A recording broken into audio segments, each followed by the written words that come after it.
ଦ୍ୱିତୀୟ ମାକାବୀୟ ପୁସ୍ତକ ଅଧ୍ୟାୟ 10। ଦେବାଳୟର ଶୁଦ୍ଧୀକରଣ।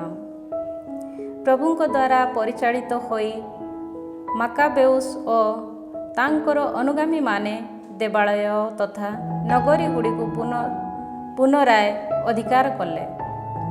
ନଗରୀର ସର୍ବସାଧାରଣ ଛକ ସ୍ଥାନରେ ବିଜାତୀୟମାନଙ୍କ ଦ୍ୱାରା ନିର୍ମିତ ଯାଗପୀଠ ଓ ପବିତ୍ର ପରିସରଗୁଡ଼ିକୁ ସେମାନେ ବିଧ୍ୱସ୍ତ କଲେ। ଦେବାଳୟକୁ ଶୁଦ୍ଧପୂତ କରି ନୈବେଦ୍ୟ ଉତ୍ସର୍ଗ କରିବା ପାଇଁ ସେମାନେ ଅନ୍ୟ ଏକ ଯାଗପୀଠ ନିର୍ମାଣ କଲେ। ନୈବେଦ୍ୟ ଉତ୍ସର୍ଗିତ ନ ହୋଇ 2ଟି ବର୍ଷ ଅତିବାହିତ ହୋଇଥିଲା। ସୁତରାଂ ସେମାନେ ଚକମକି ପଥର ଆଘାତ କରି ଅଗ୍ନି ବାହାର କଲେ ଓ ସେହି ଅଗ୍ନି ଉପଯୋଗ କରି ସେମାନେ ନୈବେଦ୍ୟ ଉତ୍ସର୍ଗ କଲେ, ଧୂପାର୍ଚ୍ଚନା କଲେ ଓ ପ୍ରଦୀପ ସମୂହକୁ ପ୍ରଜ୍ୱଳିତ କଲେ। ପରେ ଦିବ୍ୟ ସାନ୍ନିଧ୍ୟ ପ୍ରତୀକ ରୁଟି ସ୍ଥାପନ କଲେ। ଏ ସମସ୍ତ କାର୍ଯ୍ୟକଳାପ କଲା ପରେ ସେମାନେ ସାଷ୍ଟାଙ୍ଗ ପ୍ରଣିପାତ ହୋଇ ଭବିଷ୍ୟତରେ ଏପରି ଦୁର୍ଭାଗ୍ୟ ସେମାନଙ୍କ ପ୍ରତି କେବେ ହେଁ ସଂଘଟିତ ନ ହେବା, ସେମାନେ ପୁଣି କେବେ ହେଲେ ପାପ କଲେ ସେମାନଙ୍କୁ କ୍ଷମାପୂର୍ବକ ଶାସ୍ତି ବିଧାନ କରିବା ଓ ସେମାନଙ୍କୁ ଈଶ୍ୱର ନିନ୍ଦୁକ ତଥା ଅଭଦ୍ର ଜାତିଙ୍କ ହସ୍ତରେ ପୁଣି କେବେ ସମର୍ପଣ ନ କରିବା ପାଇଁ ପ୍ରଭୁଙ୍କ ସନ୍ନିଧାନରେ ମିନତି ପ୍ରାର୍ଥନା କଲେ। ବିଜାତୀୟମାନେ ଦେବାଳୟକୁ ଅପବିତ୍ର କରିଥିବା ଦିବସରେ ଅର୍ଥାତ୍ କିସ୍ଲେଭ ମାସର 25 ଦିବସରେ ସେମାନେ ଦେବାଳୟକୁ ପୁନରାୟ ଶୁଦ୍ଧପୂତ କଲେ। ଶିବିର ବାସ ଉତ୍ସବ ସାଦୃଶ୍ୟରେ ସେମାନେ ଏହି ଉତ୍ସବକୁ ଆନନ୍ଦର ସହ 8 ଦିନ ଧରି ପାଳନ କଲେ। ସେମାନେ ସ୍ମରଣ କଲେ ଯେ ଶିବିର ବାସ ଉତ୍ସବର ଦିନଗୁଡ଼ିକରେ ସେମାନେ ପୂର୍ବେ ଯେପରି ବନ୍ୟ ପଶୁ ସଦୃଶ ପର୍ବତ ତଥା ଗହର ସମୂହ ମଧ୍ୟରେ ପରିଭ୍ରମଣ କରିଥିଲେ, ସେହି ସମୟ ଅତିବାହିତ ହେବାର ବହୁ ସମୟ ଅତିକ୍ରାନ୍ତ ହୋଇନାହିଁ। ସୁତରାଂ ଆଇଭି ଲତା, ମନୋହର ସବୁଜ ବୃକ୍ଷ ଶିଖର ତଥା ଖଜୁରୀ ତାଳ ଧରି ଯିଏ ନିଜର ପବିତ୍ର ସ୍ଥାନର ଶୁଦ୍ଧୀକରଣକୁ ଜୟଯୁକ୍ତ କରିଥିଲେ, ତାହାଙ୍କ ଉଦ୍ଦେଶ୍ୟରେ ସେମାନେ କୃତଜ୍ଞତାତ୍ମକ ସ୍ତବଗାନ କଲେ। ତତ୍ପରେ ସେମାନେ ଏକ ସର୍ବସାଧାରଣ ଅଧ୍ୟାଦେଶ ଜାରି କଲେ ଯେ ସମସ୍ତ ଯିହୁଦୀ ଜନତା ପ୍ରତିବର୍ଷ ଏହି ଦିବସ ସମୂହ ପାଳନ କରିବା ଆବଶ୍ୟକ। ଆନ୍ତିଓଖସ୍ ଏଉପାଥର ଏପିଫାନେସ୍ ନାମକ ଆନ୍ତିଓଖସଙ୍କର ଶେଷ ଦଶା ଏହିପରି ଘଟିଥିଲା। ଏହି ଅଧର୍ମୀ ବ୍ୟକ୍ତିର ପୁତ୍ର ଆନ୍ତିଓଖସ୍ ଏଉପାଥରଙ୍କ ରାଜତ୍ୱରେ ସଂଗଠିତ ଯୁଦ୍ଧଗୁଡ଼ିକର କେତେକ ମୁଖ୍ୟ ଦୁର୍ଭାଗ୍ୟର ଏକ ସଂକ୍ଷିପ୍ତ ବିବରଣୀ ଆମେ ବର୍ତ୍ତମାନ ବର୍ଣ୍ଣନା କରିବୁ।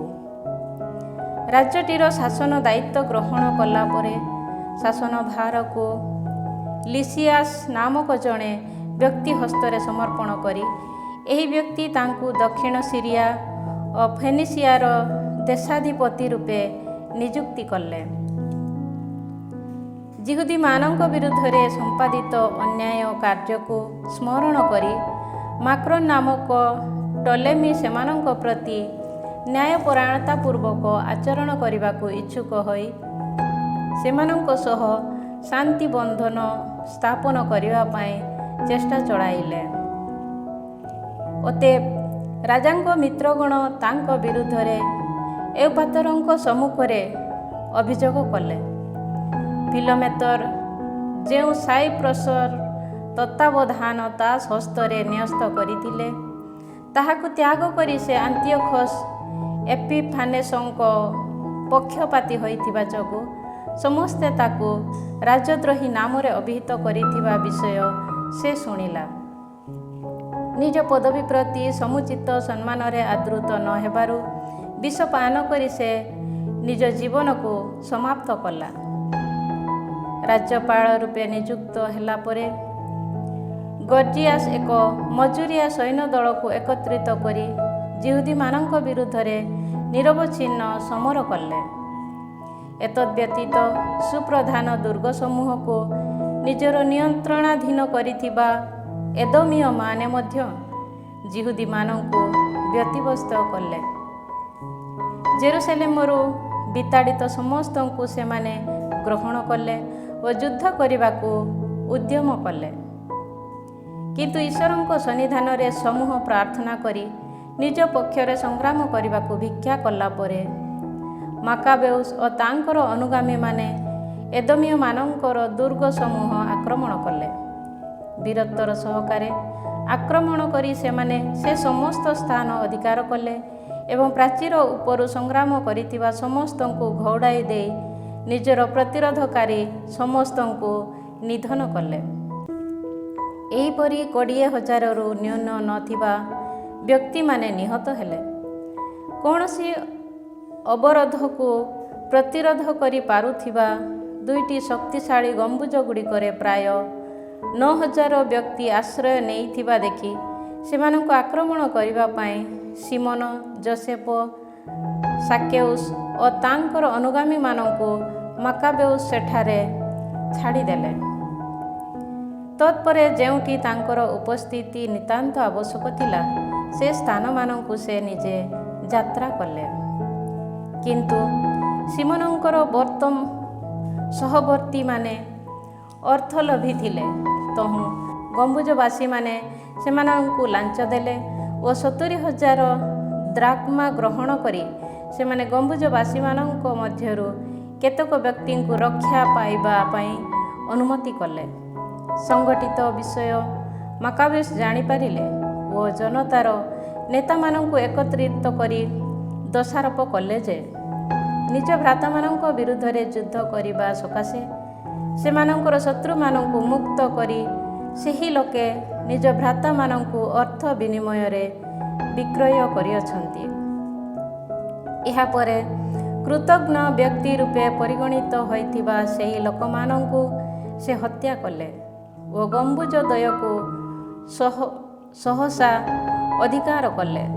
ଅସ୍ତ୍ରଶସ୍ତ୍ର ପ୍ରୟୋଗ ଜରିଆରେ ତାଙ୍କ ଦ୍ୱାରା ଆରମ୍ଭ କରାଯାଇଥିବା ସମସ୍ତ ଉଦ୍ୟମରେ ଜୟଯୁକ୍ତ ହୋଇଥିବା ମାକାବେଉସ୍ ସେହି ଗମ୍ବୁଜଦ୍ୱୟବାସୀ 20,000ରୁ ଅଧିକ ବ୍ୟକ୍ତିଙ୍କୁ ବିନାଶ କଲେ। ତିମୋଥିର ପରାଜୟ ଓ ଗାସାର ଅଧିକୃତ। ଯାହାକୁ ଯିହୁଦୀମାନେ ପୂର୍ବରେ ପରାସ୍ତ କରିଥିଲେ, ସେହି ତିମୋଥି ଗୋଟିଏ ବିରାଟ ମଜୁରିଆ ସୈନ୍ୟଦଳ ଓ ଏସିଆରୁ ଏକ ବିପୁଳ ଅଶ୍ୱାରୋହୀ ସୈନ୍ୟଦଳକୁ ଏକତ୍ରିତ କରି ଜୁଦିଆକୁ ଅତି ଶୀଘ୍ର ଆକ୍ରମଣ କରିବା ପାଇଁ ଆସିଲା। ସେ ଯେବେ ନିକଟବର୍ତ୍ତୀ ହେଲା, ମାକାବେଉସ୍ ଓ ତାଙ୍କର ଅନୁଗାମୀମାନେ ତେବେ ନିଜ ନିଜ ମସ୍ତକ ଉପରେ ଧୂଳି ଛିଞ୍ଚି ଓ ନିଜ ନିଜ କଟିଦେଶରେ ଚଟବସ୍ତ୍ର ପରିଧାନ କରି ଈଶ୍ୱରଙ୍କ ସନ୍ନିଧାନରେ ନିବେଦନ କଲେ। ବଳିପୀଠ ସମ୍ମୁଖସ୍ଥ ସୋପାନ ଉପରେ ସାଷ୍ଟାଙ୍ଗ ପ୍ରଣିପାତ କରି ବିଧାନରେ ଉଲ୍ଲିଖିତ ଥିବା ଅନୁଯାୟୀ ସେମାନେ ଭିକ୍ଷା କଲେ ଯେ ଈଶ୍ୱର ସେମାନଙ୍କ ପ୍ରତି କରୁଣା ପ୍ରଦର୍ଶନ କରନ୍ତୁ, ସେମାନଙ୍କର ଶତ୍ରୁ ବିରୁଦ୍ଧରେ ସ୍ୱୟଂ ସେ ଶତ୍ରୁ ହୁଅନ୍ତୁ ଓ ସେମାନଙ୍କର ବିରୋଧୀ ବିରୁଦ୍ଧରେ ସେ ନିଜେ ଜଣେ ବିରୋଧୀ ସଦୃଶ ହୁଅନ୍ତୁ। ତତ୍ପରେ ସେହି ପ୍ରାର୍ଥନା ସ୍ଥାନରୁ ଉଠି ନିଜ ନିଜର ଅସ୍ତ୍ରଶସ୍ତ୍ର ଧରି ସେମାନେ ନଗରୀଠାରୁ କିଛି ଦୂରକୁ ଯାତ୍ରା କଲେ।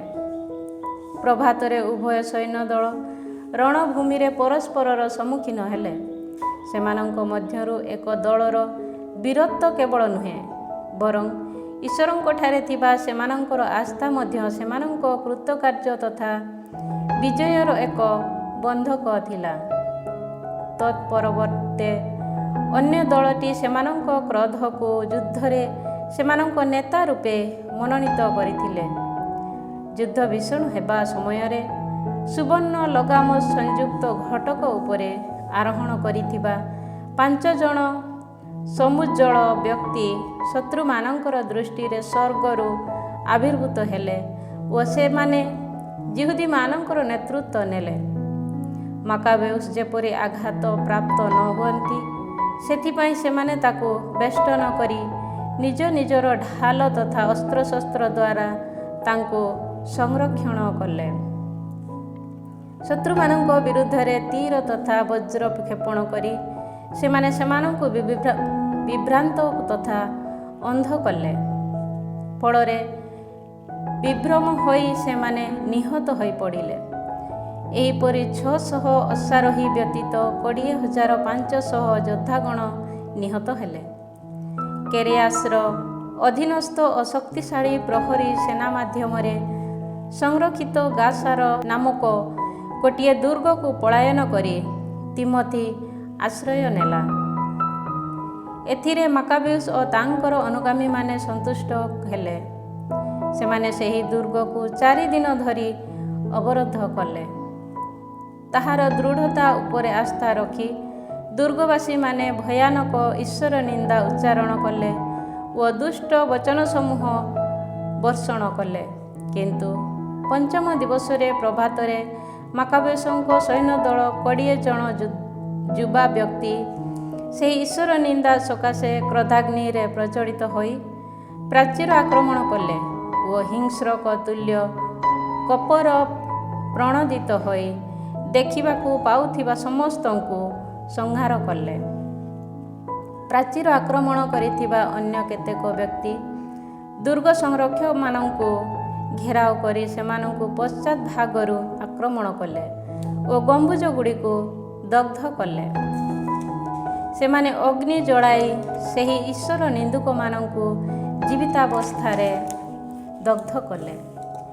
ସେ ସମୟରେ ଅନ୍ୟ କେତେକ ବ୍ୟକ୍ତି ଦ୍ୱାରଗୁଡ଼ିକୁ ଭାଙ୍ଗି ଦେଇ ନିଜ ସୈନ୍ୟ ଦଳର ଅବଶିଷ୍ଟ ବ୍ୟକ୍ତିମାନଙ୍କୁ ଦୁର୍ଗ ମଧ୍ୟରେ ପ୍ରବେଶ କରିବାକୁ ସୁଯୋଗ ଦେଲେ ଓ ସେହିପରି ସେମାନେ ନଗରୀଟିକୁ ଅଧିକାର କଲେ। ଏକ କୂପ ମଧ୍ୟରେ ଲୁକାୟିତ ହୋଇ ରହିଥିବା ତିମୋଥି, ତାର ଭ୍ରାତା କେରେୟାସ ଓ ଆପୋଲୋଫାନେସକୁ ସେମାନେ ନିଧନ କଲେ। ଏ ସମସ୍ତ କାର୍ଯ୍ୟ ସମ୍ପାଦନ କଲା ପରେ ଯେ ଇସ୍ରାଏଲୀୟ ଜନତା ପ୍ରତି ମହତ କରୁଣା ପ୍ରଦର୍ଶନ କରି ସେମାନଙ୍କୁ ବିଜୟ ପ୍ରଦାନ କରିଥିଲେ, ସେହି ପ୍ରଭୁଙ୍କ ଉଦ୍ଦେଶ୍ୟରେ ସେମାନେ ସ୍ତବଗାନ ପୂର୍ବକ କୃତଜ୍ଞତାର୍ପଣ କଲେ। ଅଧ୍ୟାୟ 11। ଲିସିଆସର ପରାଜୟ। ଯିଏ ରାଜାଙ୍କ ସଂରକ୍ଷକ ଆତ୍ମୀୟ ବ୍ୟକ୍ତି ତଥା ରାଜ୍ୟଟିର ଶାସନ ଦାୟିତ୍ୱ ଗ୍ରହଣ କରିଥିଲା, ସେହି ଲିସିଆସ ଏ ସମସ୍ତ ଘଟଣାର ସମ୍ବାଦ ପାଇ ବିରକ୍ତ ହେଲା। ସୁତରାଂ ସେ 80,000 ପଦାତିକ ସୈନ୍ୟ ଓ ତାର ସମସ୍ତ ଅଶ୍ୱାରୋହୀ ସୈନ୍ୟଙ୍କୁ ସମବେତ କରି ଯିହୁଦୀମାନଙ୍କ ବିରୁଦ୍ଧରେ ପ୍ରସ୍ଥାନ କଲା। ନଗରୀଟିକୁ ଗ୍ରୀସୀୟମାନଙ୍କ ବାସସ୍ଥାନରେ ପରିଣତ କରିବା, ଅନ୍ୟ ଜାତିସମୂହ ପବିତ୍ର ସ୍ଥାନ ପ୍ରତି ଯେପରି କରାୟତ୍ତ କରାଯାଇଥିଲା, ସେହିପରି ଦେବାଳୟ ଉପରେ ମଧ୍ୟ ଭେଟି ବସାଇବା ଓ ପ୍ରତିବର୍ଷ ମହାଯାଜକତ୍ୱ ପଦବୀକୁ ବିକ୍ରୟ କରିବା ତାର ଲକ୍ଷ୍ୟ ଥିଲା। ତାର ଆୟୁତ ପଦାତିକ ସୈନ୍ୟ, ହଜାର ହଜାର ଅଶ୍ୱାରୋହୀ ସୈନ୍ୟ ଓ 80ଟି ହସ୍ତୀର ଦଳରେ ଅହଙ୍କାରୀ ହୋଇ ସେ ଈଶ୍ୱରଙ୍କ ଶକ୍ତିକୁ ତୁଚ୍ଛ ମନେ କଲା। ସେ ଜୁଦିଆ ଆକ୍ରମଣ କଲା ଓ ଜେରୁସାଲେମ ଠାରୁ ପ୍ରାୟ 20 ମାଇଲ ଦୂରାନ୍ତ ଓ ସୁଦୃଢ଼ ଦୁର୍ଗ ଦ୍ୱାରା ସଂରକ୍ଷିତ ବେତ୍‌ସୁର ସନ୍ନିକଟ ହୋଇ ତାହାକୁ ଅବରୋଧ କଲା। ଦୁର୍ଗ ସମୂହକୁ ଲିସିଆସ ଅବରୋଧ କରିଥିବା ସମ୍ବାଦ ପାଇ ମାକାବେଉସ ଓ ତାଙ୍କର ଅନୁଗାମୀମାନେ ଇସ୍ରାଏଲର ସଂରକ୍ଷଣ ପାଇଁ ଜଣେ ଉତ୍ତମ ଦେବଦୂତଙ୍କୁ ପ୍ରେରଣ କରିବା ସକାଶେ ପ୍ରଭୁଙ୍କ ସନ୍ନିଧାନରେ ବିଳାପ ତଥା ଅଶ୍ରୁପାତ ପୂର୍ବକ ପ୍ରାର୍ଥନା କଲେ। ମାକାବେଉସ ନିଜେ ପ୍ରଥମେ ଅସ୍ତ୍ରଶସ୍ତ୍ର ଧରିଲେ ଓ ଅନ୍ୟ ସମସ୍ତଙ୍କୁ ଆବେଦନ ଜଣାଇଲେ ଯେ ସେମାନେ ସେମାନଙ୍କ ଭ୍ରାତାମାନଙ୍କର ସାହାଯ୍ୟ ନିମନ୍ତେ ନିଜ ନିଜର ଜୀବନକୁ ତାଙ୍କ ସହ ବିପଦାପନ୍ନ କରନ୍ତୁ। ଏହାପରେ ସେମାନେ ସମ୍ମିଳିତ ଭାବେ ଶୀଘ୍ର ଗମନ କଲେ। ତଥାପି ଜେରୁସାଲେମର ନିକଟବର୍ତ୍ତୀ ଥିବାବେଳେ ଶୁଭ୍ର ବସ୍ତ୍ର ପରିହିତ ଓ ସୁବର୍ଣ୍ଣ ଅସ୍ତ୍ରଶସ୍ତ୍ର ବୁଲାଉଥିବା ଏକ ଅଶ୍ୱାରୋହୀ ସେମାନଙ୍କ ସମ୍ମୁଖରେ ଆବିର୍ଭୂତ ହେବା ସେମାନେ ଦେଖିବାକୁ ପାଇଲେ। ତହୁଁ ସେମାନେ ଏକ ସ୍ୱରରେ ଦୟାଳୁ ଈଶ୍ୱରଙ୍କର ସ୍ତୁତିଗାନ କଲେ ଓ କେବଳ ମନୁଷ୍ୟମାନଙ୍କୁ ନୁହେଁ ବରଂ ବନ୍ୟ ପଶୁ କିମ୍ବା ଲୌହ ନିର୍ମିତ ପ୍ରାଚୀରକୁ ମଧ୍ୟ ଆକ୍ରମଣ କରିବା ପାଇଁ ମନରେ ଉତ୍ସାହିତ ହେଲେ। ପ୍ରଭୁ ସେମାନଙ୍କ ପ୍ରତି କୃପା କରିଥିବା ହେତୁ ସେମାନେ ସେହି ସ୍ୱର୍ଗୀୟ ସହାୟକଙ୍କ ସମେତ ଯୁଦ୍ଧ ସକାଶେ ପ୍ରସ୍ତୁତ ଶୃଙ୍ଖଳିତ ଅବସ୍ଥାରେ ଅଗ୍ରସର ହେଲେ। ଶତ୍ରୁମାନଙ୍କ ଉପରେ ସିଂହ ସଦୃଶ ଲମ୍ଫ ଦେଇ ସେମାନେ 11,000 ପଦାତିକ ସୈନ୍ୟ ଓ 1,600 ଅଶ୍ୱାରୋହୀ ସୈନ୍ୟଙ୍କୁ ବଦ୍ଧ କଲେ ଓ ଅବଶିଷ୍ଟ ସମସ୍ତଙ୍କୁ ବିତାଡ଼ିତ କଲେ। ସେମାନଙ୍କ ମଧ୍ୟରୁ ଅଧିକାଂଶ ଲୋକ ଆଘାତପ୍ରାପ୍ତ ଓ ନିରସ୍ତ୍ର ଅବସ୍ଥାରେ ପଳାୟନ କଲେ। ସ୍ୱୟଂ ଲିସିଆସ୍ ଅପମାନଜନକ ପଳାୟନ ମାଧ୍ୟମରେ ନିଜକୁ ରକ୍ଷା କଲେ। ଲିସିଆସର ଶାନ୍ତି ସନ୍ଧି ଓ 4ଟି ପତ୍ର। ଲିସିଆସ୍ ଜଣେ ବୁଦ୍ଧିହୀନ ବ୍ୟକ୍ତି ନଥିଲା, ସୁତରାଂ ତା ପ୍ରତି ସଂଗଠିତ ପରାଜୟ ସମ୍ପର୍କରେ ଅନୁଧ୍ୟାନ କରି ସେ ହୃଦବୋଧ କଲା ଯେ ପରାକ୍ରମଶାଳୀ ଈଶ୍ୱର ସେମାନଙ୍କ ସପକ୍ଷରେ ସଂଗ୍ରାମ କରନ୍ତି ଓ ସେଥିଯୋଗୁଁ ଏବ୍ରେୟ ଜନତା ଅଜେୟ। ତହୁଁ ସେ ଲୋକ ପଠାଇ ନ୍ୟାୟସଙ୍ଗତ ସର୍ତ୍ତରେ ଚୁକ୍ତି କରିବାକୁ ସେମାନଙ୍କୁ ପ୍ରବର୍ତ୍ତାଇଲା, ଯେପରିକି ସେ ନିଜେ ରାଜାଙ୍କୁ ସେମାନଙ୍କର ମିତ୍ର ହେବା ପାଇଁ ପ୍ରବର୍ତ୍ତାଇପାରେ। ସର୍ବସାଧାରଣଙ୍କ କୁଶଳ କାମନା କରି ଲିସିଆସ୍ ଦାବି କରିଥିବା ସମସ୍ତ କାର୍ଯ୍ୟ ପ୍ରତି ମାକାବେଉସ୍ ସମ୍ମତ ହେଲେ। ଯେଉଁ ଦାବି ସମୂହକୁ ଲେଖି ମାକାବେଉସ୍ ଲିସିଆସ୍ ହସ୍ତରେ ସମର୍ପଣ କଲେ, ସେହି ସମସ୍ତ ନିବେଦନ ପ୍ରତି ରାଜା ସମ୍ମତି ପ୍ରକାଶ କଲେ। ଏହାପରେ ଲିସିଆସ୍ ଯିହୁଦୀମାନଙ୍କ ନିକଟକୁ ଏହିପରି ଖଣ୍ଡିଏ ପତ୍ର ଲେଖି ପଠାଇଲା। ଯିହୁଦୀ ଜନତାକୁ ଲିସିଆସ୍ ଶୁଭେଚ୍ଛା ଜଣାଏ। ତୁମମାନଙ୍କ ଦ୍ୱାରା ପ୍ରେରିତ ଜୋହନ ଓ ଅବସଲୋମନ ତୁମର ଦସ୍ତଖତ ଯୁକ୍ତ ପତ୍ର ମୋତେ ସମର୍ପଣ କରି ସେଥିରେ ଉଲ୍ଲିଖିତ ଥିବା ବିଷୟରେ କଥାବାର୍ତ୍ତା କଲେ। ରାଜାଙ୍କୁ ଜଣାଇବାକୁ ଥିବା ସମସ୍ତ କାର୍ଯ୍ୟ ମୁଁ ତାଙ୍କୁ ଅବଗତ କରାଇଲି। ଯାହା ସାଧ୍ୟ ସେ ସମସ୍ତ ପ୍ରତି ସେ ସମ୍ମତି ପ୍ରକାଶ କରିଅଛନ୍ତି। ଶାସନ ବ୍ୟବସ୍ଥା ପ୍ରତି ତୁମେମାନେ ଯଦି ତୁମର ସଦିଚ୍ଛା ପ୍ରଦର୍ଶନ କରିବ, ତେବେ ଭବିଷ୍ୟତରେ ତୁମମାନଙ୍କର ମଙ୍ଗଳ ସକାଶେ ମୁଁ ବ୍ରତୀ ହେବି। ଏ ସମସ୍ତ କାର୍ଯ୍ୟ ତଥା ତା ସମ୍ବନ୍ଧୀୟ ଯେକୌଣସି ବିଷୟରେ ବିଶଦ ଭାବେ ତୁମମାନଙ୍କ ସହ ଆଲୋଚନା କରିବା ପାଇଁ ମୁଁ ଏହି ବ୍ୟକ୍ତିଗଣ ଓ ମୋ ପ୍ରତିନିଧିମାନଙ୍କୁ ଆଦେଶ ଦେଇଅଛି। ଶୁଭ ବିଦାୟ। 148 ବର୍ଷର ଦିୟସ୍ କରନ୍ତିୟସର ଚତୁର୍ଦିବସ ଦିନ। ରାଜାଙ୍କର ପତ୍ର ଏହି। ରାଜା ଆନ୍ତିଓଖସ୍ ନିଜ ଭ୍ରାତା ସିଲିସିଆକୁ ଶୁଭେଚ୍ଛା ଜଣାନ୍ତି। ଆମ ପିତା ଦେବମାନଙ୍କ ନିକଟକୁ ଯାଇଥିବା ଯୋଗୁଁ ଦେଶବାସୀ ପ୍ରଜାଗଣ ନିର୍ବିଘ୍ନତାର ସହ ସ୍ୱେଚ୍ଛାନୁସାରେ ଯେପରି ନିଜ ନିଜର କାର୍ଯ୍ୟକଳାପରେ ଲିପ୍ତ ହୋଇ ରୁହନ୍ତି, ସେଥିସକାଶେ ଆମେ ଅଭିଳାଷ ପୋଷଣ କରୁ। ଆମେ ଶୁଣିବାକୁ ପାଇଅଛୁ ଯେ ଗ୍ରୀସୀୟ ଦେଶାଚାରକୁ ଧରି ରଖିବା ଉଦ୍ଦେଶ୍ୟରେ ଆମର ପିତା ଯିହୁଦୀମାନଙ୍କୁ ପ୍ରଦାନ କରିଥିବା ଆଦେଶ ସେମାନଙ୍କ ନିକଟରେ ଅସ୍ୱୀକାର୍ଯ୍ୟ ଅଟେ ଓ ସେମାନେ ନିଜ ପ୍ରଣାଳୀ ମୁତାବକ ଜୀବନଯାପନ କରିବାକୁ ପସନ୍ଦ କରିବା ଯୋଗୁଁ ତଦନୁଯାୟୀ କରିବାକୁ ସେମାନେ ଅନୁମତି ଭିକ୍ଷା କରନ୍ତି। ଏହି ଜନତା ମଧ୍ୟ ଯେପରି ନିର୍ବିଘ୍ନତାରୁ ମୁକ୍ତ ହୋଇ ଜୀବନଯାପନ କରିବା ସକାଶେ ଆମେ କାମନା ପୋଷଣ କରୁଛୁ। ସୁତରାଂ ଆମର ଆଦେଶ ଏହା ଯେ ସେମାନଙ୍କର ଦେବାଳୟ ସେମାନଙ୍କୁ ଫେରାଇ ଦିଆଯାଉ ଓ ସେମାନେ ସେମାନଙ୍କ ପିତୃପୁରୁଷମାନଙ୍କର ପ୍ରଣାଳୀ ମୁତାବକ ଜୀବନଯାପନ କରନ୍ତୁ।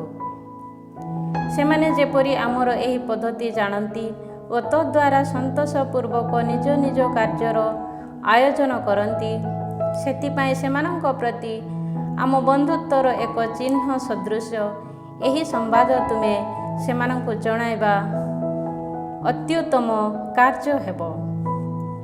ଜନତା ପ୍ରତି ରାଜାଙ୍କ ପ୍ରଦତ୍ତ ପତ୍ରଟି ଏହା ରାଜା ଆନ୍ତିଓଖସ୍ ଜିହୁଦୀମାନଙ୍କର ରାଷ୍ଟ୍ର ପରିଷଦ ଓ ଅନ୍ୟ ସମସ୍ତ ଜିହୁଦୀମାନଙ୍କୁ ଶୁଭେଚ୍ଛା ଜଣାନ୍ତି। ଆମର ଅଭିଳାଷ ଏହା ଯେ ତୁମମାନଙ୍କର ମଙ୍ଗଳ ହେଉ। ଆମେ ମଧ୍ୟ ସୁସ୍ଥ ଅଛୁ। ମେନେଲାଓସ୍ ଆମକୁ ଜଣାଉଛନ୍ତି ଯେ ତୁମେମାନେ ନିଜ ନିଜର ଗୃହକୁ ଫେରିଯିବା ଓ ନିଜ ନିଜ କାର୍ଯ୍ୟରେ ଲିପ୍ତ ହେବା ପାଇଁ ଆଗ୍ରହୀ। ସୁତରାଂ କସାନ୍ତିକସର 63ତମ ଦିବସ ପୂର୍ବରୁ ନିଜ ନିଜ ଗୃହକୁ ଫେରୁଥିବା ସମସ୍ତଙ୍କ ପ୍ରତି ଆମେ ଆମର ବନ୍ଧୁତ୍ୱ ସ୍ଥାପନ କରୁ। ଜିହୁଦୀମାନଙ୍କୁ ନିଜର ଭକ୍ଷଣ ଉପଭୋଗ କରିବା ଏବଂ ସେମାନଙ୍କ ବିଧାନ ମୁତାବକ ପୂର୍ବ ଭଳି ଜୀବନଯାପନ କରିବାକୁ ଆମେ ସମ୍ପୂର୍ଣ୍ଣ ଅନୁମତି ପ୍ରଦାନ କରୁ। ଅଜ୍ଞାତସାରରେ ସେମାନେ ଯାହା କରିଥିବେ ସେଥିସକାଶେ କେହି ସେମାନଙ୍କୁ କୌଣସି ପ୍ରକାର ଶାସ୍ତି ଦେବ ନାହିଁ। ତୁମମାନଙ୍କୁ ଉତ୍ସାହ ଦେବା ସକାଶେ ମୁଁ ମେନେଲାଓସଙ୍କୁ ମଧ୍ୟ ପଠାଇଅଛି। ଶୁଭ ବିଦାୟ। 148 ବର୍ଷର କସାନ୍ତିକସର 15 ଦିବସ। ରୋମୀୟମାନେ ମଧ୍ୟ ଜିହୁଦୀମାନଙ୍କ ନିକଟକୁ ଏହି ପତ୍ର ପଠାଇଲେ। ରୋମୀୟମାନଙ୍କ ପ୍ରତିନିଧିତ୍ୱ ଦ୍ୱୟ କିନ୍ତୁସ ମେମିୟୁସ୍ ଓ ତିତସ୍ ମାନିୟୁସ୍ ଜିହୁଦୀ ଜନତାକୁ ଶୁଭେଚ୍ଛା ଜଣାନ୍ତି। ରାଜାଙ୍କର ଆତ୍ମୀୟ ବ୍ୟକ୍ତି ଲିସିଆସ୍ ତୁମମାନଙ୍କୁ ପ୍ରଦାନ କରିଥିବା ଆନୁକୂଲ୍ୟ ପ୍ରତି ଆମେମାନେ ମଧ୍ୟ ସମ୍ମତି ପ୍ରକାଶ କରୁ। କିନ୍ତୁ ରାଜାଙ୍କର ଅଙ୍ଗୀକାରନାମା ପାଇଁ ସେ ଯେଉଁ ସମସ୍ତ ବିଷୟରେ ନିଷ୍ପତ୍ତି ନେଇଛନ୍ତି ସେ ସମ୍ବନ୍ଧରେ ଆଲୋଚନା କରିବା ପରେ ଯଥାଶୀଘ୍ର ତୁମେମାନେ ଜଣେ ଦୂତଙ୍କୁ ପଠାଇ ଆମକୁ ଜଣାଇଲେ ଆମେମାନେ ମଧ୍ୟ ତୁମ ଉଦ୍ଦେଶ୍ୟରେ ସମୁଚିତ ପ୍ରସ୍ତାବ ପ୍ରଦାନ କରିପାରିବୁ। କାରଣ ଆମେମାନେ ଆନ୍ତିଓଖିଆକୁ ଯାତ୍ରା କରିବା ପାଇଁ ଉଦ୍ୟତ। ସୁତରାଂ ସେ ସମ୍ବନ୍ଧରେ ତୁମମାନଙ୍କର ନିଷ୍ପତ୍ତି କ'ଣ? ଦୂତମାନଙ୍କୁ ପଠାଇ ତାହା ଆମମାନଙ୍କୁ ଜଣାଇବା ପାଇଁ ସତର ହୁଅ। ଶୁଭ ବିଦାୟ। 148 ବର୍ଷର କସାନ୍ତିକସର 15 ଦିବସ। ଅଧ୍ୟାୟ 12। ଜୋପା ଓ ଜାମିଆରେ ସଂଘଟିତ ଘଟଣା। ଏହି ସନ୍ଧି ଚୁକ୍ତି ସ୍ଥାପନ କଲା ପରେ ଲିସିଆସ୍ ରାଜାଙ୍କ ସମୀପକୁ ଫେରିଗଲା ଓ ଜିହୁଦୀମାନେ ସେମାନଙ୍କର କୃଷି କର୍ମରେ ବ୍ୟାପୃତ ହେଲେ। କିନ୍ତୁ କେତେକ ଅଞ୍ଚଳର ଦେଶାଧିପତିଗଣ ଟିମୋଥି, ଗେନେଉସଙ୍କ ପୁତ୍ର ଆପୋଲୋନିୟମସ୍, ହିୟରୋନିମସ୍, ଦେମୋଫୋନ୍ ପ୍ରଭୃତି ବ୍ୟକ୍ତି ଓ ସାଇପ୍ରସ୍ର ସେନାଧିପତି ନିକାନୋର ଜିହୁଦୀମାନଙ୍କୁ ଧୀର ସ୍ଥିର ତଥା ଶାନ୍ତିରେ ଜୀବନଯାପନ କରିବା ପାଇଁ ଅନୁମତି ଦେଲେ ନାହିଁ। ଜୋପାବାସୀ କେତେକ ବ୍ୟକ୍ତି ଏହିପରି ଏକ ଅଧର୍ମ କାର୍ଯ୍ୟ କଲେ। ସେମାନଙ୍କ ଦ୍ୱାରା ପ୍ରସ୍ତୁତ ନୌକାସମୂହରେ ପତ୍ନୀ ଓ ସନ୍ତାନମାନଙ୍କ ସମେତ ଜଳଯାତ୍ରା କରିବା ପାଇଁ ସେମାନଙ୍କ ମଧ୍ୟରେ ବାସ କରିଥିବା ଜିହୁଦୀମାନଙ୍କୁ ସେମାନେ ଆକ୍ରମଣ କଲେ। ସେମାନେ ଛଳନା କଲେ ଯେ ଜିହୁଦୀମାନଙ୍କ ପରି କୌଣସି ଅଶୁଭ ସୂଚକ ମନୋଭାବ ସେମାନେ ପୋଷଣ କରୁନାହାନ୍ତି। ନଗରୀବାସୀମାନଙ୍କର ସାର୍ବଜନୀନ ସମ୍ମତି ମୁତାବକ ସେମାନେ ଏହି ନିଷ୍ପତ୍ତି ନେଇଥିଲେ। ସେମାନଙ୍କ ଗହଣରେ ଶାନ୍ତିରେ ଜୀବନଯାପନ କରିବାକୁ ଆଗ୍ରହୀ ଜିହୁଦୀମାନେ କୌଣସି ଆପତ୍ତି ସମ୍ବନ୍ଧରେ ସନ୍ଦେହ ନ କରି ସେହି ନିମନ୍ତ୍ରଣକୁ ସ୍ୱୀକାର କଲେ। କିନ୍ତୁ ଜୋପାବାସୀମାନେ ସେମାନଙ୍କୁ ସମୁଦ୍ରକୁ ନେଇଯାଇ ବୁଡ଼ାଇ ବଦ୍ଧ କଲେ। ସେମାନେ ସଂଖ୍ୟାରେ 200ରୁ ନ୍ୟୁନ ନଥିଲେ। ସ୍ୱଦେଶୀୟମାନଙ୍କ ବିରୁଦ୍ଧରେ ସମ୍ପାଦିତ ଏହି ନିଷ୍ଠୁର କର୍ମର ସମ୍ବାଦ ପାଇ ଜୁଦାସ୍ ନିଜର ଅନୁଗାମୀମାନଙ୍କୁ ଆଦେଶ ଦେଲେ ଓ ନୀତିନିଷ୍ଠ ନ୍ୟାୟାଧୀଶ ଈଶ୍ୱରଙ୍କୁ ନିବେଦନ କଲା ପରେ ନିଜ ଭ୍ରାତାମାନଙ୍କର ଘାତକମାନଙ୍କୁ ଆକ୍ରମଣ କଲେ। ରାତ୍ରିରେ ସେ ବନ୍ଦର ଦଗ୍ଧ କଲେ ଓ ନୌକା ସମୂହ ଜଳାଇ ଦେଲେ। ସେଠାରେ ଆଶ୍ରୟ ନେଇଥିବା ସମସ୍ତଙ୍କୁ ସେ ନିଧନ କଲେ। ନଗରୀ ଦ୍ୱାର ସମୂହ ରୁଦ୍ଧ ହୋଇଥିବା ଯୋଗୁଁ ପରେ ଆସି ସମସ୍ତ ଜପାବାସୀମାନଙ୍କୁ ନିର୍ମୂଳ କରିବା ଉଦ୍ଦେଶ୍ୟରେ ସେ ସେଠାରୁ ପ୍ରତ୍ୟାହାର କଲେ। କିନ୍ତୁ ନିଜ ମଧ୍ୟରେ ଥିବା ଯିହୁଦୀମାନଙ୍କୁ ମଧ୍ୟ ସେହିପରି ନିଶ୍ଚିହ୍ନ କରିବା ପାଇଁ ଜାମିଆବାସୀମାନେ ମୀମାଂସା ନେଇଥିବା ସମ୍ବାଦ ପାଇ ଜାମିଆବାସୀମାନଙ୍କୁ ମଧ୍ୟ ରାତ୍ରିରେ ଆକ୍ରମଣ କରି ବନ୍ଦର ତଥା ଜାହାଜ ସମୂହ ସେ ଦଗ୍ଧ କଲେ। ସେହି ଅଗ୍ନିକାଣ୍ଡର ଆଲୋକ 240 ସ୍ତାଦିୟନ୍ ସୁଦୂରସ୍ଥ ଜେରୁସାଲେମରେ ଦୃଶ୍ୟମାନ ହୋଇଥିଲା। ଗିଲିଆଦ ବିରୁଦ୍ଧରେ ଅଭିଯାନ। ଏହାପରେ ସେମାନେ ଯେତେବେଳେ ତିମୋଥି ବିରୁଦ୍ଧରେ ନୋସ୍ଥାଇୟନ୍ ଠାରୁ ଅତି ଅଳ୍ପ ଦୂର ଯାତ୍ରା କଲେ, ସେତେବେଳେ 5000 ପଦାତିକ ଓ 500 ଅଶ୍ୱାରୋହୀ ସୈନ୍ୟ ବିଶିଷ୍ଟ ଗୋଟିଏ ଆରବୀୟ ସୈନ୍ୟଦଳ ସେମାନଙ୍କୁ ଆକ୍ରମଣ କଲେ। କଠିନ ସଂଗ୍ରାମ କରି ଈଶ୍ୱରଙ୍କ ସାହାଯ୍ୟ ବଳରେ ଜୁଦାସ ଓ ତାଙ୍କର ଅନୁଗାମୀମାନେ ଜୟଯୁକ୍ତ ହେଲେ। ପରାସ୍ତ ହୋଇଥିବା ସେହି ଯାଯାବରମାନେ ସେ ସମୟରେ ବନ୍ଧୁତ୍ୱ ସ୍ଥାପନ କରିବା ପାଇଁ ଜୁଦାସଙ୍କ ନିକଟରେ ଭିକ୍ଷା କଲେ। ତାଙ୍କୁ ଗୋପଲ ପ୍ରଦାନ କରିବା ଓ ତାଙ୍କର ସ୍ୱଜନମାନଙ୍କ ଉଦ୍ଦେଶ୍ୟରେ ସର୍ବବିଧ ସାହାଯ୍ୟ ଦେବା ପାଇଁ ସେମାନେ ସମ୍ମତ ହେଲେ। ସେମାନେ ଯେ ବାସ୍ତବତଃ ବହୁବିଧ ଭାବେ ଉପଯୁକ୍ତ ହେବେ, ଏହିପରି ଆଲୋଚନା କରି ସେମାନଙ୍କ ସହ ଶାନ୍ତି ସନ୍ଧି ସ୍ଥାପନ କରିବା ପାଇଁ ଜୁଦାସ ସମ୍ମତ ହେଲେ। ତାଙ୍କର ଚୁକ୍ତି ପ୍ରତିଜ୍ଞା ଲାଭ କରି ସେମାନେ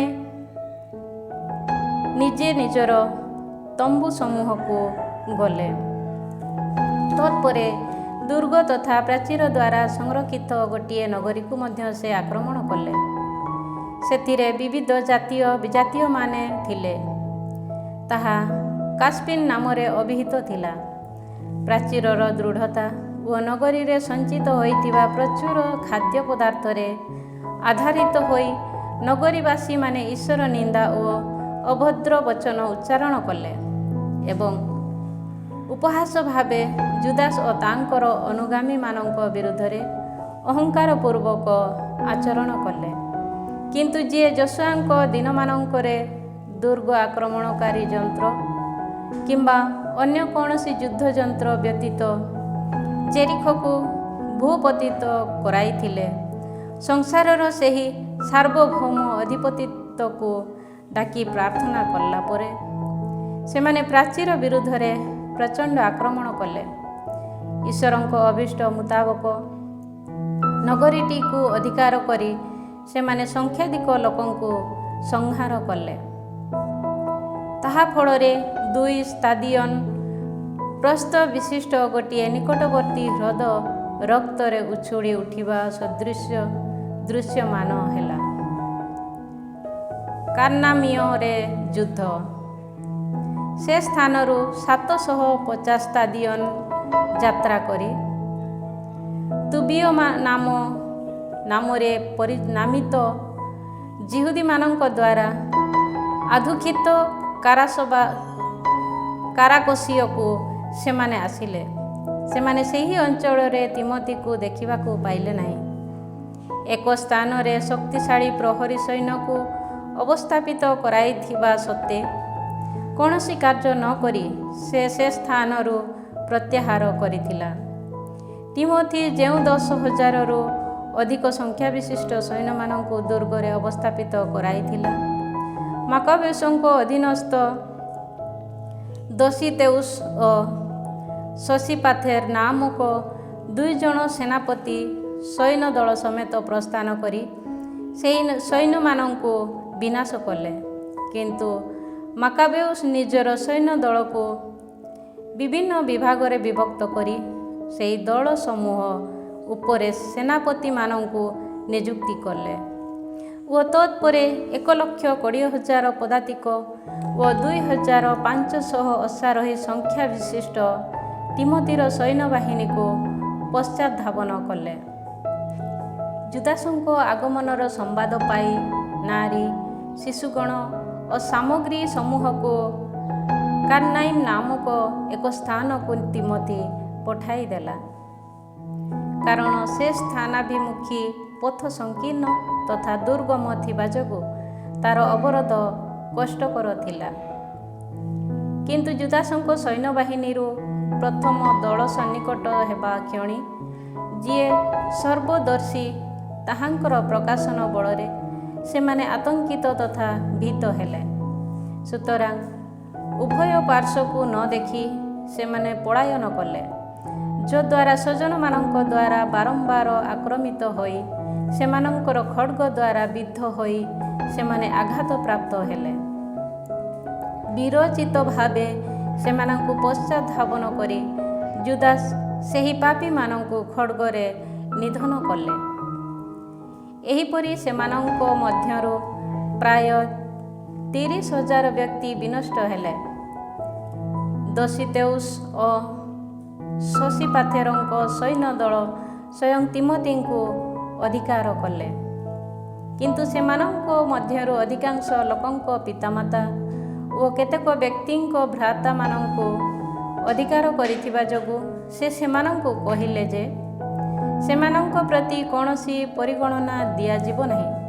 ତହୁଁ ସେମାନଙ୍କ ସକାଶେ ତାଙ୍କୁ ସୁରକ୍ଷିତାବସ୍ଥାରେ ଛାଡ଼ି ଦେବା ପାଇଁ କୌଶଳ ପୂର୍ବକ ସେ ସେମାନଙ୍କୁ ନିବେଦନ କଲା। ତାଙ୍କ ଭ୍ରାତାମାନଙ୍କୁ ସୁରକ୍ଷିତାବସ୍ଥାରେ ଫେରାଇ ଦେବ, ଏହିପରି ବହୁବିଧ ଶପଥପୂର୍ବକ ପ୍ରତିଜ୍ଞା କରିବା ଯୋଗୁଁ ନିଜର ଭ୍ରାତାମାନଙ୍କୁ ରକ୍ଷା କରିବା ଉଦ୍ଦେଶ୍ୟରେ ସେମାନେ ତାଙ୍କୁ ଯିବା ପାଇଁ ଅନୁମତି ଦେଲେ।